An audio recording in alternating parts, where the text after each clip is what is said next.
안녕하세요. 깔루아 교육의 조진입니다. 여러분 잘 지내셨나요? 오늘은요 제가 사교육 정리하는 방법을 이야기를 해드려 볼까 합니다. 여러분의 자녀는 유아이신가요? 초등이신가요? 아니면 중고등이신가요? 자, 중고등 같은 경우에는 사교육을 뭘 정리를 할 게 없어요. 네, 어떻죠? 학교 끝나고 정리를 하기보다는 지금 공부하기 너무 바쁘죠. 국어, 영어, 수학, 과학, 사회 등등 할 게 정말 많습니다. 뭐 고민할 겨를이 없어요. 가장 중요한 것부터 하는 게 급선무죠. 자, 유아나 초등의 경우는 꼭 지금 하지 않아도 될 게 있고요. 꼭 지금 해야 할 것들이 몇 가지 있죠. 그것을 내 아이 발달과 잘 따져보셔야 하는데요. 이 기준을 갖고 계시는 게 굉장히 중요해요. 예를 들어서 내 아이가 2학년이에요. 초등 2학년 때 하지 않으면 안 될 것이 무엇이 있느냐. 이거를 한번 곰곰이 생각해 보세요. 한번 생각해 봅시다. 초등학교 2학년이면 9살이에요. 9살이면 꼭 해야 될 것이 무엇이 있을까? 수학을 해야 하나? 국어를 해야 되나? 영어를 해야 되나? 과목별로 좀 조목조목 따져보시길 바래요. 가장 중요한 게 뭔지 아세요? 초등학교 2학년 때는요, 독서 습관 기르는 것만큼 중요한 게 없습니다. 이유가 뭘까요? 책을 읽는 습관을 들이면서 아이가 독해를 하겠죠. 책을 읽고 사고력도 키워야 되고요. 그리고 독해를 잘 하면요, 수학의 문장제 문제도 잘 이해할 수 있고요. 사회나 과학도 잘 이해할 수 있습니다. 그 이해할 수 있는 기본적인 힘을 기를 수 있는 게 바로 독서거든요. 만약에 내 아이가 초등학교 2학년인데 책 읽을 시간이 하나도 없다? 지금 이거 완전 적신호입니다. 그래서 아이들 스케줄을 짜실 때 아예 독서 시간을 정해두는 것도 저는 중요하다고 생각이 듭니다. 그러니까 우리가 일을 할 때는요, 우선순위라는 걸 정하는 게 굉장히 중요해요. 물론 이거 어렵죠. 근데 이 우선순위는요, 부모 교육 가치관에도 굉장히 영향을 받습니다. 예를 들어서 초등 저학년 때는 나는 영어 교육이 정말 중요해 라고 생각을 하면 영어에 많이 힘을 쓰시는 거죠. 그리고 나는 초등 저학년 때 독서도 중요한데 나는 과학 실험이나 이런 체험 활동 중요하다고 생각해. 그럼 그것을 많이 해야 된다는 거죠. 자, 또 예를 들어 볼게요. 아이가 6살이에요. 현재 엄마가 수영을 보내고 있습니다. 근데 아이가 그렇게 즐거워하는 편은 아니에요. 근데 남들이 지금 수영해 놓으면 초등학교 가서 편하다라고 하니까 그냥 친구들과 함께 수영을 보내고 있는 거예요. 어때요? 효율적일까요? 효율적이지 않을까요? 그닥 효율적이진 않아요. 자, 6세 아이가요. 엄마 나 진짜 운동신경 너무 뛰어나고 나 정말 수영 열심히 재미있게 배울 수 있어요 라고 하면은 보내도 돼요. 근데 엄마 나 물이 너무 무섭고 힘들고 수영 별로 하고 싶지 않아 라고 하는데 억지로 일주일에 한 번, 두 번 이렇게 수영을 낳는다는 거는 그렇게 효과 있지 않습니다. 수영은 언제 하는 게 가장 효과적일까요? 제가 보기에는 초등학교 저학년, 그때 배우면 참 좋죠. 근데 이걸 보셔야 돼요. 자, 수영이라는 거를 제가 예로 들어보지만 지금 이 과목이 지금이 아니면 안 되느냐, 그거를 고민해 보는 거죠. 나 지금 수영을 지금 우리 아이에게 가르쳐 주고 싶은데 지금이 아니고 대학생 때 배워도 괜찮을 것 같아 라고 생각이 든다면 대학교 때 해도 된다는 얘기예요. 실제로 저는 수영을 대학생 때 배웠거든요.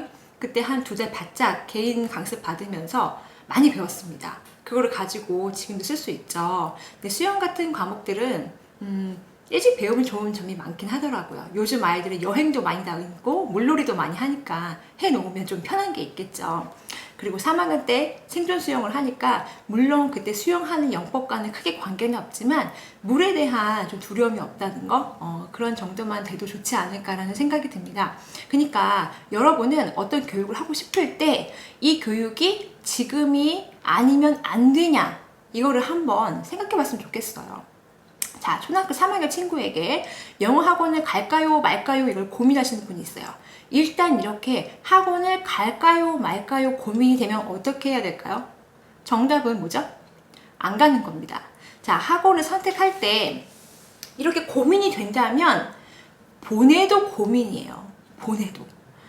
학원을 보낸다는 의미는 내가 학원을 보내면서 내 아이 공부에 어떤 시너지 효과를 주어야겠다라는 생각으로 가는 거잖아요. 그러면 학원의 커리큘럼과 선생님을 믿고 가셔야 된다는 얘기예요. 근데 갈까 말까 이런 불안한 마음으로 해서 선택해서 가버리잖아요. 학원에 대한 신뢰도가 굉장히 떨어진 상태입니다. 그래서 학원에서 이렇게 하세요, 숙제 이렇게 하세요 했을 때 순순히 그 커리큘럼을 따라가기보다는 이거 왜 해야 되지? 자꾸 이렇게 반감이 들 수 있어요. 그리고 다시 고민하죠. 다시 엄마표 할까? 학원에서 별로 하는 것도 없는 것 같은데? 이렇게 생각할 수도 있다는 얘기입니다. 네. 그래서 만약에 학원을 갈까 말까라고 고민이 된다면 안 한다. 그리고 학원은 언제 가는 거죠? 내가 보내야겠다는 어떤 확신이 들었을 때, 지금은 가야 돼. 내가 집에서 스피킹을 해주기 어려우니까 영어 학원에 가서 선생님과 이야기도 나눠보고 글도 써보고 디베이트도 해보고 이랬으면 좋겠어 하는 그런 마음으로 가셔야 된다는 말입니다. 그리고 사교육 선택하실 때 주변에 도움을 많이 받으실 거예요. 저도 물론 컨설팅을 하지만 제 아이는 제가 잘 못 봅니다. 그러다 보니까 저도 사실은 주변에 조언을 구하는 경우도 있어요. 각종 학원 원장님이든 선생님이든 조언을 구할 때가 있는데 결국 선택은 누가 하는 거죠? 우리 부모와 아이가 하는 겁니다. 그래서 어떤 선택에 대한 결정을 할 때요, 너무 주변의 얘기를 많이 듣지는 마세요. 그러니까 적당히 조언을 얻었으면 그 조언도 참고로 하되, 제일 중요한 건 뭐죠? 내 아이를 항상 중심에 두셔야 돼요. 중심에 두고 이것이 지금 현재 내 아이에게 도움이 되는 것이냐, 도움이 되지 않는 것이냐, 이것을 판단을 하셔야 된다는 얘기죠. 자, 그리고 사교육에 대한 어떤 고민, 선택에 대한 고민이 경제적인 이유라면 당연히 안 하는 게 맞습니다. 어떤 분들은 나 과학학원 보내고 싶은데 그럼 좀 생활비를 조금 줄여야 할 것 같아, 이렇게 해서 선택을 해버리게 되면 어떤지 아세요? 자꾸 가성비를 따지게 돼요. 원래 교육은 가성비를 따져서는 안 되는 것 같아요. 그러니까 뭐냐면 내 아이의 잠재성을 끌어내줄 수 있다면 우리가 어떤 것이든 좋은 교육이든 아이가 받을 수 있게끔 환경을 만들어주는 것이잖아요. 꼭 그게 결과가 아주 좋아야 되는 건 아니지만 내가 되게 힘들게, 정말 힘들게 해서 아이를 학원에 보냈어요. 근데 아이는 학원에서 맨날 놀아. 그리고 시험을 보고 왔는데 점수도 평균 이하야. 이러면 엄마는 어떤 생각이 들죠? 내가 이렇게 식비 아껴가면서 투자했는데 결과가 안 좋아. 아이를 자꾸 쪼개 되죠. 그렇게 되면 좋은 효과를 얻을 수가 있을까요? 그렇지 않단 말이에요. 그래서 그 고민이 비싸다는 이유로 고민이 된다면 선택해도 안 된다는 얘기. 제가 보기에는 우리나라 어머니들은요, 생각보다 아주 지나치게 사교육을 많이 시키는 분들이 많습니다. 그러니까 뭐냐면 사교육을 시킬 때에도 나의 경제적 수준 그 범위 안에서 해야지 조금 더 편안하게 굴러갈 수 있다는 생각이 들어요. 너무 무리해서 사교육을 시키면요, 계속 고민해요. 무엇을 가르쳐야 되냐, 지금 무엇을 해야 되고 무엇을 빼야 되냐, 계속 고민을 합니다. 자, 교육비는요, 우리가 아끼는 게 아니라 관리를 하는 거라고 제가 항상 얘기를 해드립니다. 그래서 아이마다 정해진 교육비 안에서 그 나이에 맞춰서 가장 필요한 교육을 우선순위를 정해보시는 거죠. 정리하실 때에는요, 아빠도 또는 아이도 모두 다 이 의견을 같이 일치시키는 게 굉장히 중요해요. 이때 필요한 게 뭐죠? 우리 아이에게 잘하는 과목이 무엇인지, 좋아하는 과목이 무엇인지, 더 배우고 싶은 과목이 무엇인지, 이런 것들을 물어보셔야 합니다. 가령 수학을 굉장히 잘하는 아이가 있다고 합시다. 이 아이에게 엄마가 너는 수학을 혼자서도 잘하니까 수학은 집에서 해보면 어때? 라고 물어봤어요. 근데 아이 입장에서는 엄마, 나는 수학을 좋아하고 잘하는 건 맞는데 혼자 공부하고 싶진 않아. 친구들하고 하고 싶고 선생님한테 더 많은 걸 배우고 싶어라고 한다면 수학학원 보내야겠죠. 그건 보내는 게 맞습니다. 그런데 아이는 관심이 없어. 아니 뭐 하든지 말든지 엄마가 보내면은 뭐 가는 거고, 뭐 이런 식으로 굉장히 소극적인 태도이고, 엄마는 했으면 좋겠어, 너 지금 수학학원 가야 돼, 이런 식으로 해서 수학학원을 가버리게 되면 아이가 열심히 할까요? 그렇게 열심히 안 한다는 얘기예요. 그냥 엄마가 보낸 거니까 간 거, 내가 시험을 못 봐도 그냥 엄마는 가라고 했으니까 나는 그냥 갔다 온 거, 이렇게 돼버리거든요. 그래서 이제 사교육 정리할 때 아이의 의견도 중요한 이유가 바로 이것이죠. 자, 근데 정말 신기한 게요, 아이가 어리면 어릴수록 이제 엄마가 너 이제 그거 그만해도 될 것 같아 라고 하잖아요. 엄마 나 이거 좋아하는데 라고 말하는 아이들이 있어요. 그래서 가끔씩 저한테 그런 거 물어보시는 분이 있어요. 저는요, 이제는 미술학원 그만 보내고 싶은데 제 아이가 너무 좋아해서 그만둘 수가 없어요 라고 말하시는 분들이 있습니다. 그럼 저는 이렇게 대답해 드리죠. 정말요? 정말 아이가 좋아하는 게 맞나요? 이걸 물어봅니다. 정말 좋아한다면 보내는 게 맞습니다. 그것이 아이의 힐링 포인트고, 그리고 거기 가서 에너지를 얻을 수 있다면 좋은 거 맞습니다. 그런데 예를 들어서 엄마 나는 미술 정말 좋아요. 미술학원 가는 거 정말 행복해요. 라고 했는데 집에서 혼자 미술 활동을 하는 게 아무것도 없어. 그리고 엄마 나는 피아노 학원 가는 거 너무 좋아요. 나 피아노 진짜 좋아해요. 근데 집에 와서 피아노에 관련된 거는 하나도 안 하고 있어. 그럼 이 아이 좋아하는 거예요? 좋아하지 않는 거예요? 전 좋아하지 않는다고 생각하는데요. 좋아하면 학원을 가지 않아도 내가 집에서 스스로 뭔가를 알아보거나 해보는 그런 시간이 있을 거란 말이죠. 학원에서 하는 걸로 충분하다고요?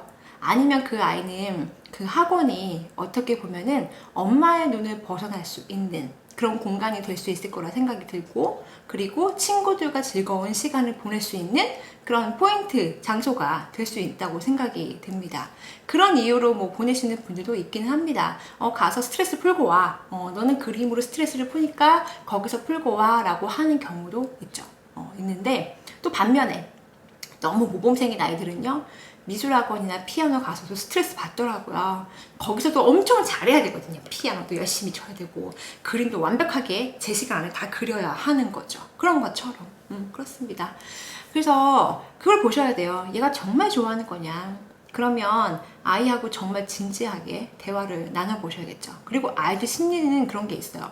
만약에 내가 싫다고 했을 때 엄마가 그걸 그만두면 다른 과목들도 다 그만둬 버려야 되는 건 아닌가 라고 생각이 들 수가 있겠죠. 무서운 거예요. 우리 엄마 자꾸 이러면 자꾸 끊어버린다고 하는데 이러다가 내가 정말 좋아하는 것까지 다 끊어버리는 건 아니야? 이런 고민을 할 수 있다는 얘기죠. 그래서 사교육 정리할 때 정말 내 아이의 진심이 무엇인지를 보셔야 한다는 거죠.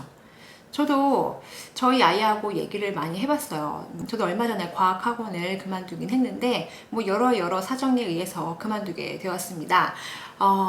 이게 중요한 것 같아요.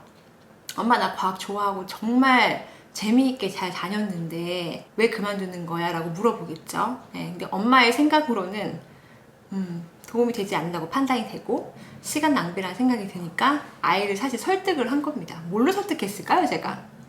과학 실험 집에서 마음껏 하게 해줄게. 너가 원한다면. 그리고 필요시에 재료는 무한 제공. 그리고 필요시에 책도 엄마가 충분히 제공해 줄 수 있다. 그리고 정말 관심이 생기고 전문가의 도움이 필요할 때는 반드시 다시 학원에 보내주겠다. 이렇게 얘기를 했거든요. 아이가 어떻게 했을까요? 오케이.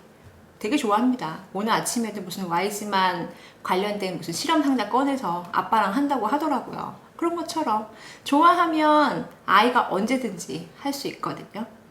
그게 꼭 학원이 아니어도 된다는 생각은 항상 들긴 해요. 특히 초등학교 때에는. 그런데 정말 필요할 때, 전문가가 필요할 때가 있어요. 중요한 대회를 앞두고 있을 때, 그럴 때에는 전문가가 반드시 필요하죠. 그러니까 예를 들어서 엄마 아빠가 다 해줄 수 있는 범위가 있고 안 되는 범위들이 분명히 있어요. 그리고 꼭 전문가가 붙어 잘 되는 건 아니지만 그래도 도움을 받는다면 조금 더 수월하게 진행할 수 있는 부분은 분명히 있어요.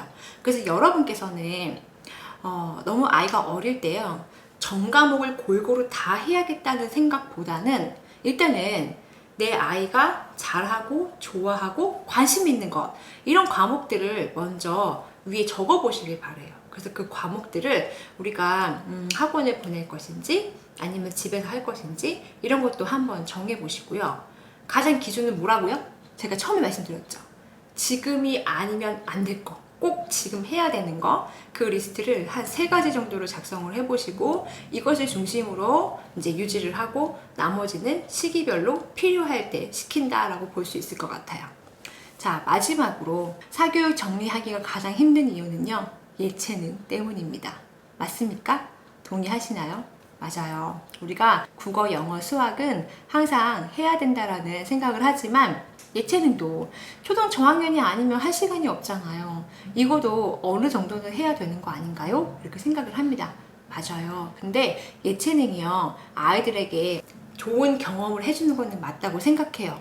그리고 생각의 폭도 넓혀줄 수 있고 경험의 폭도 넓혀줄 수 있고 다 좋습니다. 그런데 모두 미술, 음악, 체육을 골고루 아주 많이 해서 시간이 없다면 저는 안 하느니만 못하다는 생각이 듭니다. 그래서 아이들에게 운동은 저는 꼭 필요하다고 생각이 들고요. 음악 미술 중에서는 뭐 방학 때 하든지 방학과 학기 중을 좀 번갈아 가서 이렇게 하는 것도 좋은 방법인 것 같고요. 뭐 1, 2학년 때는 뭐 미술을 한다면 3, 4학년 때는 뭐 피아노 같은 걸 해본다든지 좀 시기를 나누는 것도 저는 좋겠다라는 생각이 듭니다. 여러분, 오늘 이 내용 보시고요.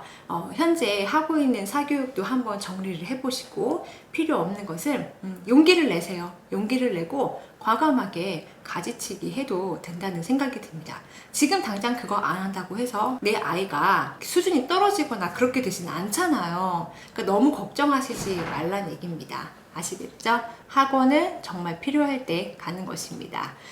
도움이 되셨으면 좋겠습니다. 감사합니다.